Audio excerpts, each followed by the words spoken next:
What's up, guys? This is the Kindly Knight. Welcome back to the kingdom. If you like what you see in this video here today, please hit the subscribe button. If you want to know when new videos are coming out, hit the little bell icon, and also please remember to leave any feedback you have in the comment section. Today we're going to be playing a game that I have not yet played on my channel, and it is Elder Scrolls Legends. It's a very much Hearthstone-like collectible card game with a mana-based combat where you build decks. However, this game allows you to combine colors. There's 5 colors of decks, and it allows you to combine any 2 of them.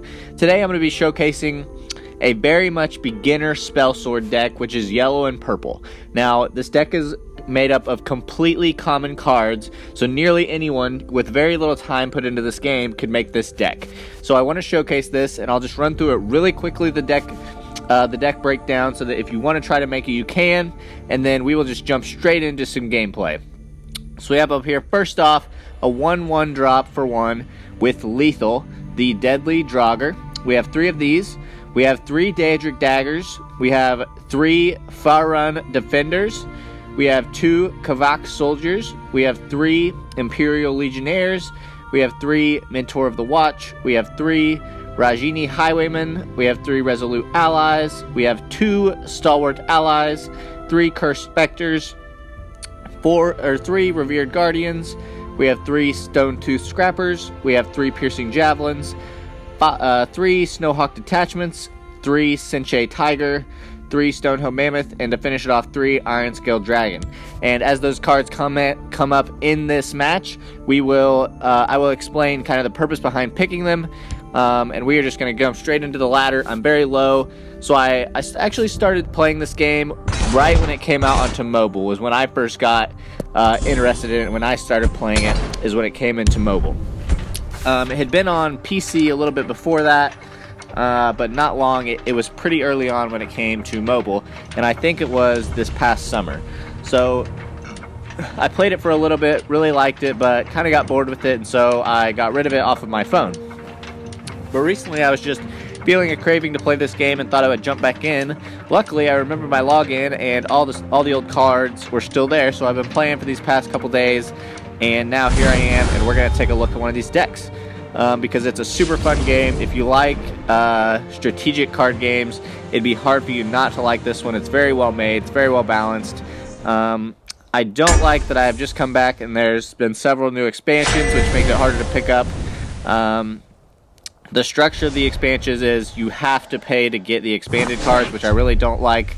So when you first play, I'll explain some basic mechanics of games in case you've never played. You draw 3 cards and you get to choose some new ones. We'll keep the 1 and the 3 drops because it's your mana grows 1. You gain 1 mana each turn, and this top left number is the mana that it takes to play a card. So we will go ahead and play a Deadly Draugr. We are playing a blue-purple deck, and so we will go ahead and play our Deadly Draugr in the open lane. One of the unique mechanics to this game that I have not seen is they have what's called a shadow lane. So if you play a card here on the right, it enters the shadow lane and it gains cover, which means it cannot be attacked for the first turn that your opponent has. So we're going to go ahead and deal 1 damage to the face, and that's that. This card has an ability called Lethal, which means it literally kills whatever it does damage to. So this card can trade with anything in the game if it's put in the right circumstance. Now you see, this guy you put over here has this cloud on him, and that means I'm not going to be able to attack him right away, which is going to be a bit of a pain. So I think my best option, I don't have anything that will trade with him yet, so I think what I'll do, nothing I have is going to trade with him well, so I'm going to go ahead and put this Rajini Highwayman, and I actually didn't mean to put him on that side, but that's fine. I messed up and just swiped wrong there. I meant to put him on the right side, and then I was going to attack him. Pilfer is a move where if I hit him in the face with this card, if I deal damage to his character up there, I will get to draw a card every time I do that. That's what the Pilfer effect is, and there's different Pilfer effects on different cards. Now this Mammoth, who goes there? This Mammoth over here, if it'll let me get it, has Breakthrough, which means that if on his turn he deals damage to one of my creatures, the leftover damage, if you will, will be done to my guy. So we're going to go ahead and put an Imperial Legionnaire down here. I really want to draw that extra card, so I'll go ahead and let my Draugr take this. I'm going to swing one for the face, because card draw is huge in this game. Even an extra card or two, just having the options of what you want to play. This card will be good in that right lane next, because I have 5 health, and he won't be able to take me out right away, depending on what he plays. So that should be good. Yeah, if you've ever played a game like Hearthstone, very much the same, except it is built around the lore of Skyrim, which I personally love the lore of Skyrim. Kill them all. I don't know if you guys do. It's literally the game that I binge played more than any other game in my life, and even on an unhealthy level in some senses, but that's okay because it was super fun. So we're going to play this guy over here, and we're going to attack here. That's going to be a good trade for us because this guy's probably going to kill 2 creatures, and we're going to get to draw another card, and he's going to have to address this. Also, another mechanic unique to this game is you see these little blue dots around our characters. Every 5 damage you receive, it breaks a rune. And every time a rune is broken, you get to draw a card. Now, there are some cards, like this card, that says Prophecy. And that means if my opponent breaks one of my runes, and I draw a card with Prophecy, I immediately get to play it for free. Which is actually a super tricky mechanic when you first start to learn how to play this game. Because we have the advantage. You could be playing super aggressive and doing super well, and then all of a sudden your opponent has 10 health and you have 30, but they've just gotten to draw a bunch of cards and then they take it back. So you have to really learn how to pace your gameplay extremely well in this game, and it's a very difficult thing to master. It's very hard, very cool mechanic that I really actually appreciate about this game a lot.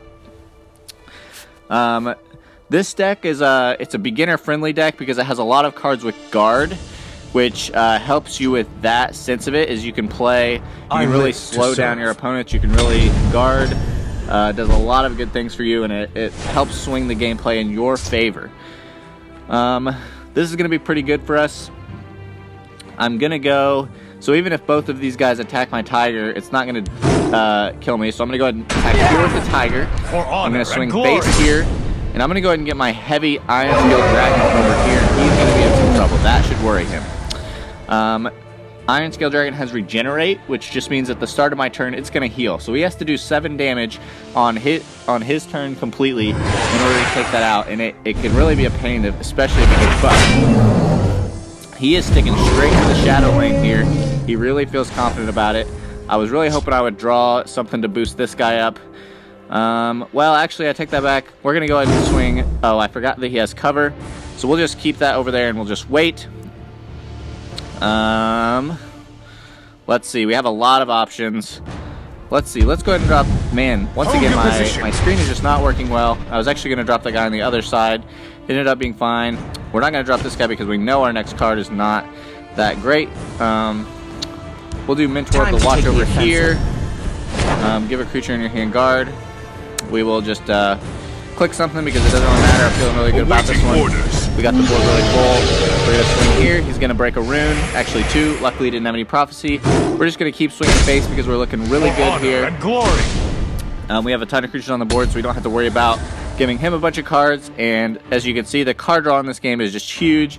It really let me take over this game and really let me dominate the board here. Okay, he's going to do that. And really, he is in trouble. I mean, he has 9 mana. He's going to need a pretty good play in order to beat us because these two guys here can attack his creature here. Okay, that's not bad.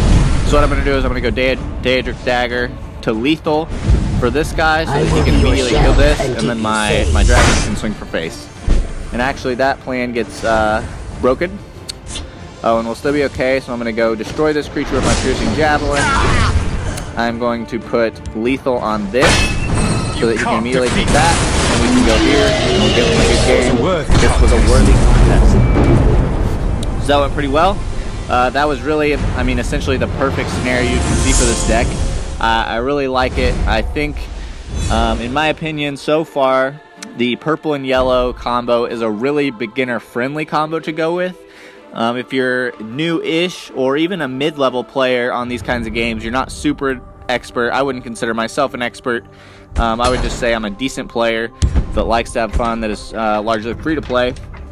And so I would highly recommend building around the yellow and the purple, because they're just, to me, they're easy to play. But they're fun because when they're easy to play, you get to win, and that's obviously more fun. So we'll go ahead and jump into one more so you can get to see the deck run again, hopefully against a different matchup. That was really the ideal match, or the ideal match for us. So we can see maybe if we can get a little bit tougher one. But that one was a good showcase of how this deck runs. Okay, I really like this. Daedric Dagger is a 2-drop, but early on I really like to go for troops to get bodies out on the board. So I almost always swipe an item or an action away on my turn, no matter what it is, unless it's just really situational where the other cards I have synergize with it really well. I actually prefer to go to second. In this game, if you go second, you get this little Ring of Magicka, which has 3 uses. You can only use 1 per turn. You can't use all 3 in a turn. And you get 1 extra mana for that turn. Actually, it's Magicka in this because we're doing Elder Scrolls lore here, but that's super fun. So we are playing Zarathustra.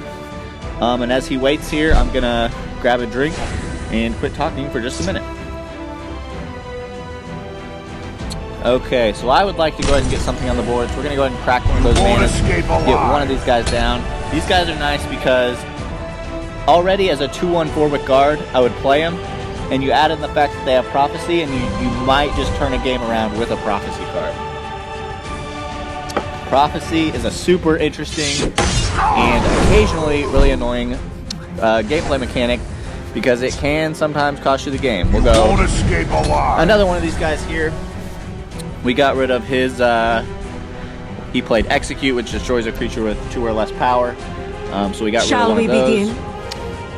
Oh man, we gotta come and get this guy immediately, because if this guy gets beefed up, he just runs away with the game. So we're gonna put this over here. End of the road. And since he has blue, blue is the it's the wizard faction. I think it's called Intelligence, but it plays the most spells, which in this game are called actions. And so it synergizes with this Crystal Tower Crafter. Every time he plays one of those actions, he gains +1/+1. Just like this. I'm okay if he attacks that. Okay, I'm completely fine with that. I just really wanted to get rid of that. There's always a plan. Let's see, we have 4. So our options are play this guy. I think the Revered Guardian is the better play. So essentially the main thing about this game, I apologize for that.